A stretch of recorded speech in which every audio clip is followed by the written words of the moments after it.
नमस्कार दोस्तों। आज संवाद में आपका स्वागत है। तमिलनाडु की पॉलिटिक्स में एक नई हलचल हो रही है। एआईडीएम के चीफ जो है पलनीसामी और बीजेपी के अमित शाह के बीच हुई एक खास मीटिंग ने पॉलिटिकल कॉरिडोर्स में एक नई डिस्कशन को जन्म दे दिया है। क्या ये मीटिंग सिर्फ एक फॉर्मेलिटी थी या इसके पीछे एक बड़ी पॉलिटिकल स्ट्रेटजी? और सबसे बड़ा सवाल ये है दोस्तों कि क्या बीजेपी और एआईडीएमके का अलायंस जो है होना चाहिए, जैसे डीएमके और कांग्रेस को का अलायंस है जो उसको हिला सके बेसिकली। आज हम इसी मुद्दे पर बात करेंगे, फैक्ट्स के थोड़ा डिस्कस करते हैं। और आपके वैल्यूएबल ओपिनियंस भी अपने हमें शेयर करिए। तो दोस्तों, अ, हमें देखते रहिए अंत तक और जुड़े रहिए हमारे साथ। तो पहले, सबसे पहले मतलब शालिन, तमिलनाडु की जो पॉलिटिक्स है हमें से हमेशा से मतलब बहुत ही अनप्रिडिक्टेबल रही है, राइट? हर इलेक्शन में यहाँ नए इक्वेशंस बनते हैं, नए अलायंसेस होते हैं। अभी जो सबसे ज़्यादा बज़ क्रिएट कर रहा है वो है एआईडीएम के चीफ पलनीसामी और अमित शाह की जो मीटिंग हुई थी उसको उसको लेके। तुम्हें क्या लगता है इस मीटिंग का क्या मतलब है? इसका बेसिकली अलायंस का उनका है, क्योंकि बेसिकली बिना बिना अलायंस के दोनों डीएम को नहीं हरा पाएंगे। अगर अलायंस को मिलेंगे तो बेसिकली उनको फिर वो काफी स्ट्रांग होके उनको हरा सकते देखिए रमेश, सबसे पहली बात तो ना, कोई भी मीटिंग कैजुअल तो होती नहीं है। एंड हैं। ऊपर से जो ए आई ए डी एम के और बीजेपी का जो जो कोलैबोरेशन का बॉन्ड है वो ऑलमोस्ट खत्म हो चुका है। तो फिर भी हो रही है। आई थिंक दोनों पार्टी एक दूसरे से फिर से वो करने की कोशिश कर रहे हैं। और वहां पे जो है ना, प्रॉब्लम क्या है कि आई डोंट नो बीजेपी क्या सोच रही है। वो तो अमित शाह मिल रहे हैं, कुछ अपना टाइम स्पेंड कर रहे हैं, तो कुछ तो होगा मतलब। तो लेकिन क्या है कि जो एक थोड़ा सा इन इस चीज से अलग हट के अगर आप देखें तो तमिलनाडु का क्या है ना, हीरोइक बेस्ड पॉलिटिकल मैंडेट होता है। तो चाहे वो एआईडीएमके हो चाहे डीएमके हो, तो उन लोगों के एक एक कोई लीडर होता है, हीरोइक लीडर होता है, और उसकी वजह से वो सारा कुछ मैंडेट उन पे होता है। और यूजुअली जो हिस्टोरिकल होता था कि वन टेन्योर डीएमके का होता था, अनदर टेन्योर एआईडीएमके का। But unfortunately after Jayalalithaa there is a no leader in के जो इस तरह के हीरोइक इमेज को प्रेजेंट कर सके पब्लिक के आगे। तो वो तो मुझे समझ में नहीं आ रहा कि बीजेपी क्या सोच के कर रही है, क्योंकि उन्होंने अन्नामलाई को मैं वहाँ पे प्रेजेंट किया था, is also popular face from BJP. But वो कुछ वो ट्रांसलेशन में नहीं हुआ, जो भी हुआ। तो अब कुछ सोच रही है, कर रही है, देखिए अब क्या होता है। और जो है वो तो आगे वाला टाइम ही बताएगा। बट जितना मैं तमिलनाडु को समझता हूँ, मुझे नहीं लगता कि बहुत स्ट्रॉन्ग चांसेस बीजेपी और एआईडीएम के पास स्टैंड अलोन या इन कोलैबोरेशन है। मुझे नहीं लगता। नहीं, स्टैंड अलोन तो उनके पास कोई चांस नहीं है। मतलब बीजेपी अपने दम पे कभी भी साउथ में, तमिलनाडु में नहीं जीत सकती। मतलब वो ठीक है, उन्होंने कर्नाटक में है वो, और फिर तेलंगाना में है, और आंध्र प्रदेश में भी कल अलायंस में उन्होंने थोड़े बहुत जीते हैं। बट हम्म। तमिलनाडु में उनके अकेले जीतना इम्पॉसिबल है। मतलब वहाँ पे डिफरेंट पॉलिटिक्स होती है।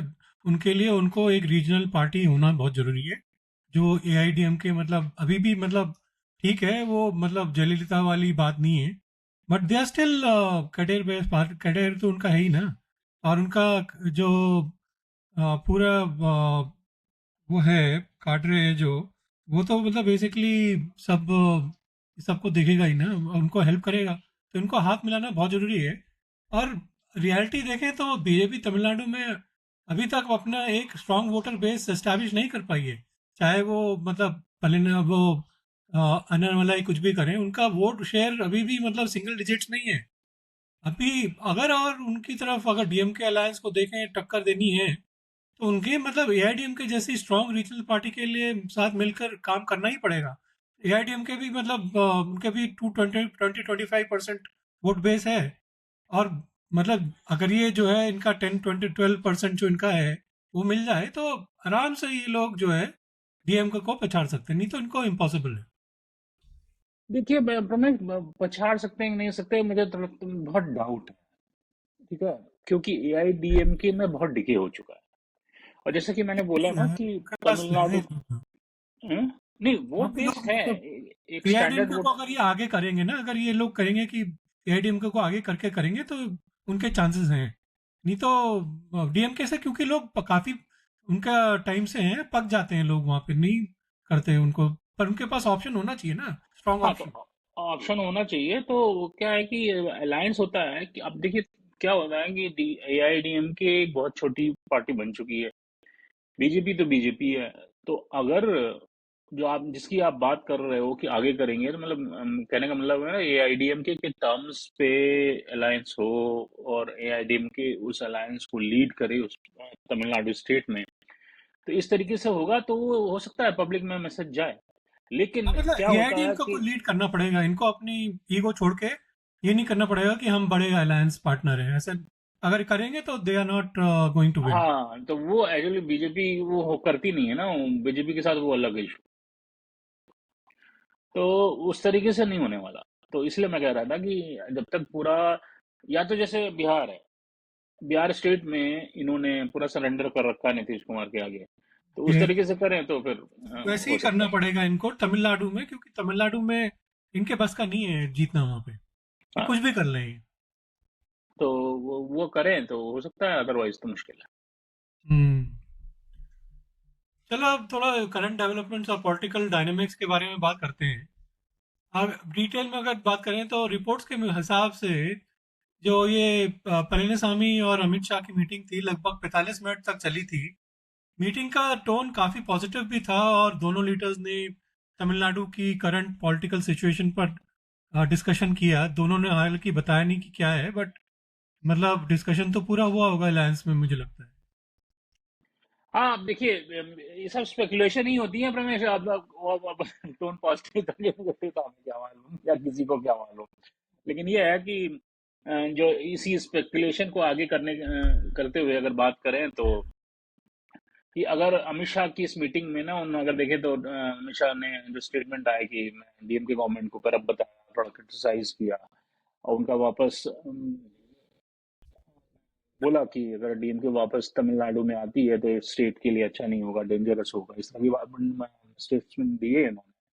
और बीजेपी तो क्लियरली चाहती है कि एआईडीएमके से उनका कोलैबोरेशन हो, अलायंस हो, और जिसकी वजह से वो डीएमके को कॉर्नर कर सके। तो ये तो उनका इंटेंशन है, वो उन्होंने आई थिंक बहुत क्लियर कर दिया है। ये तो बात सही है शामिल में, लेकिन सबसे बड़ी इंटरेस्टिंग बात ये है कि एआईडीएमके ने खुद कंडीशंस रखी हैं बीजेपी के सामने।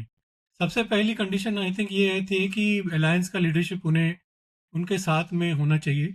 दूसरी बात ये है कि बीजेपी स्टेट चीफ अन्नामलाई का रोल लिमिटेड करना होगा, क्योंकि उन्होंने बहुत पास में उनके खिलाफ बोला है और उनकी बहुत एग्रेसिव स्टाइल है। तो इन दोनों को मतलब बीजेपी कैसे संभालेगी, क्योंकि एआईडीएमके को अगर करना है, अन्नामलाई को थोड़ा डाउन करना पड़ेगा, क्योंकि अन्नामलाई से वो उनके वो चिढ़ते हैं। तो और अन्नामलाई बीजेपी को अगर नीचे करेगी तो अन्नामलाई छोड़ भी सकता है फिर।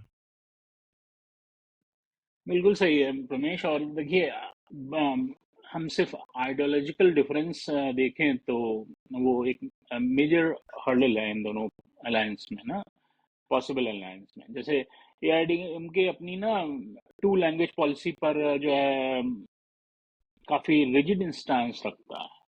एआईडीएमके का इतना नहीं है जितना डीएमके का है, तो आई थिंक एआईडीएमके फिर भी मतलब थोड़ा बहुत मान सकती है। हम्म, और जबकि बीजेपी तो हिंदी को प्रमोट कर रही है, तो और तमिलनाडु में हिंदी की बात करना बहुत पब्लिक से जल नहीं करता। तो आइडियोलॉजिकल डिफरेंस है, प्लस जो आपने बोला कि अन्नामलाई ने जब पॉलिटिकल कैरियर शुरू किया, तो उनका पॉलिटिकल कैरियर का जो मेन फाउंडेशन उन्होंने रखी वो एआईडीएमके को क्रिटिसाइज करते हुए किया। तो वो एक बहुत बड़ा डिटरिंग फैक्टर है, और बीजेपी अफोर्ड नहीं कर सकती अन्नामलाई को साइड नहीं, करने का, वो या तो तो नहीं उसको कर सेंटर में पुल करे, कुछ करे इस नहीं नहीं, तरीके से। वो नहीं कर सकते। और ये भी याद रखना चाहिए शालन की तमिलनाडु में ना, वहाँ बहुत एक मतलब स्टेट है जो, एक स्टेट है जहाँ पे बहुत रीजनल आइडेंटिटी बहुत स्ट्रांग है। बीजेपी को अगर अपना फुटहोल्ड बनाना है तो वो उनको अपनी नेशनलिस्टिक अप्रोच को रीजनल एस्पिरेशन के साथ अलाइन करना होगा, क्योंकि नहीं तो इनको तमिलनाडु में सक्सेस नहीं मिलेगी। तो चलो चलो अब बात करते हैं कि उनको हाथ मिलाना चाहिए कि नहीं मिलाना चाहिए। सबसे इम्पोर्टेंट क्वेश्चन यही है शैलिन की, क्या बीजेपी और एनडीएमके का अलायंस प्रैक्टिकल होगा? शालिन, अगर हम लोग ग्राउंड रियलिटीज को देखें तो दोनों पार्टीज का combined vote share DMK alliance को टक्कर दे सकता है। देखिए प्रमेश, पॉलिटिक्स में ना प्रैक्टिकल और इम्प्रैक्टिकल कुछ नहीं होता, राइट? ये तो तो बात। वो, हाँ, तो और देखिए, पास में इन लोग का अलायंस रहा है, ऐसी बात नहीं है कि एकदम स्ट्रेंज फोर्सेस हैं, वो तो रहा।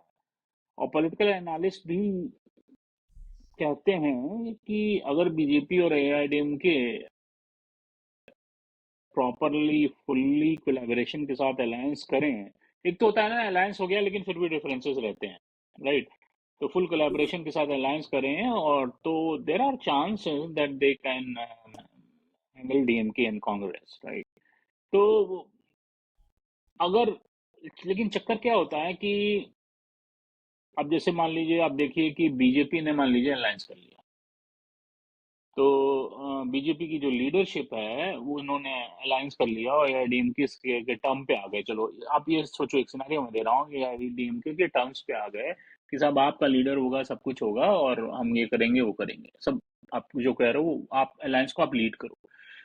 तो क्या जो बीजेपी की इन स्टेट ग्राउंड फोर्स है वो इस अलायंस को फुल्ली एग्जीक्यूट करेगी? वो सब क्वेश्चंस हैं। तो बहुत इफ एंड बट है यहाँ पे। That's why I am saying कि ये बड़ा डिफिकल्ट लगता है। हाँ शालिन, हिस्ट्री भी प्रूव करती है ना कि तमिलनाडु में अलायंसेस काफ़ी इम्पैक्टफुल होते हैं। जैसे 1998 लोकसभा इलेक्शन में जब एआईडीएमके और बीजेपी ने मिलकर इलेक्शन लड़े थे तो उन्होंने 39 सीट्स में से 30 सीट जीती थी। लेकिन जब अलग हुए तो दोनों पार्टीज का परफॉर्मेंस ड्रास्टिकली गिर गया। बिल्कुल। और एक चीज और भी बहुत क्लियर है प्रमेश, कि ये दोनों पार्टीज ना अलग अलग लड़ती हैं, तो डीएमके और कांग्रेस के अलायंस को हराना तो मतलब पॉसिबल ही नहीं है। मतलब अलग अलग लड़ना तो, स्टैंड अलोन तो पॉसिबिलिटी है ही नहीं। दूसरी बात क्या होता है ना, कि अगर फुल कोलैबोरेशन के साथ अलायंस नहीं है तो भी पॉसिबल नहीं। हाँ, ये तो बात सही है। चलिए अब बात करते हैं चैलेंजेस। अगर ये अलायंस हुआ तो उसके क्या चैलेंजेस होंगे? तो शालिन, क्या लगता है कि ये अलायंस स्मूथ होगा? मुझे लगता है चैलेंजेस बहुत ज़्यादा होंगे मतलब इसमें। एकदम बहुत डिफिकल्ट है रमेश, बहुत ज्यादा चैलेंजेस हैं, डेफिनेटली हैं। और सबसे पहला चैलेंज तो लीडरशिप का होगा, राइट? तो जैसे मैं कह रहा था कि एडीएमके चाहती है कि लीडरशिप उनके हाथ में हो, और क्योंकि वो एक स्टैब्लिश बड़ी पॉलिटिकल फोर्स है वहाँ पे, रीजनल पॉलिटिकल फोर्स है वहाँ पे। दूसरा चैलेंज होता है आइडियोलॉजिकल डिफरेंस का, राइट? तो जैसे Hindi Hindi is a big issue वहाँ पे। और क्या है कि इसके साथ एक तीसरी चीज और है कि जो उनका बीजेपी का जो वहाँ पे एक स्टॉलवर्ड है नमलाई, वो, उनकी पूरी political ideology is against AIADMK, तो वो एक बहुत हम्म। बड़ा इशू है। और एक और जो चैलेंज रहेगा वो ग्राउंड लेवल वर्कर्स का कोऑर्डिनेशन होगा ना। मतलब हम्म। जैसे दोनों पार्टीज का ग्रास रूट वर्कर्स के बीच जो ट्रस्ट डेफिसिट अभी तक है, उसको मतलब इलेक्शन के टाइम पे प्रॉब्लम्स तो क्रिएट कर ही सकता है ना। अगर ये एकदम दोनों करेगा। मिले तो ढंग से इनका फिर होगा नहीं। जितना भी ऊपर ये बात करते रहे, अगर अंडरग्राउंड नहीं हुआ तो जैसे आप और कांग्रेस में हुआ था। हाँ, वो एकदम होगा, 100% होगा। और बहुत ही डिफिकल्ट है ये अलायंस अलायंस वहाँ पे। तो कहते हैं ना कि बड़े बड़े लीडर्स अलायंस कर लें, लेकिन वो execution of the alliance at the grass root level is not possible, जो मेरे को अभी लगता है। कुछ मिराकल हो जाए तो भाई ऊपर वाला मालिक। तो भाई मैं तो अपने व्यूअर से ये पूछूंगा कि आप लोग को क्या लगता है कि बीजेपी और एआईडीएमके अपनी, मैं ग्रास रूट लेवल तक की बात कर रहा हूँ, सारे जो उनके जो होते हैं ना लोअर लेवल के कार्यकर्ता कह लें या वर्कर्स कह लें, वो सब कुछ अपने डिफरेंसेस भूल कर एक साथ स्ट्रांग कोलेबोरेशन फॉर्म कर सकते हैं। तो अगर फॉर्म कर लेंगे तो आई एम प्रेटी कॉन्फिडेंट कि डीएमके एंड कांग्रेस का जो अलायंस है, they will be pushed out. लेकिन क्या ऐसा हो पाएगा, ये एक बहुत बड़ा क्वेश्चन है। तो मैं तो अपने वो व्यूअर्स से बोलूंगा कि आपकी क्या ओपिनियन है इस पे, कि ऐसा आपको लगता है, ऐसा पॉसिबल है? हाँ दोस्तों, आपको आपके ओपिनियंस बहुत इंपॉर्टेंट हैं। अगर आपको लगता है कि तमिलनाडु के पॉलिटिक्स में कोई और एंगल एक्सप्लोर करना चाहिए तो वो भी शेयर करें। हम आपके इनपुट्स के अगले एपिसोड में इंक्लूड कर सकते हैं, एक और इस पे बात कर सकते हैं बाद में, जिसमें चेंजेस होंगे तो उसमें बात कर सकते हैं।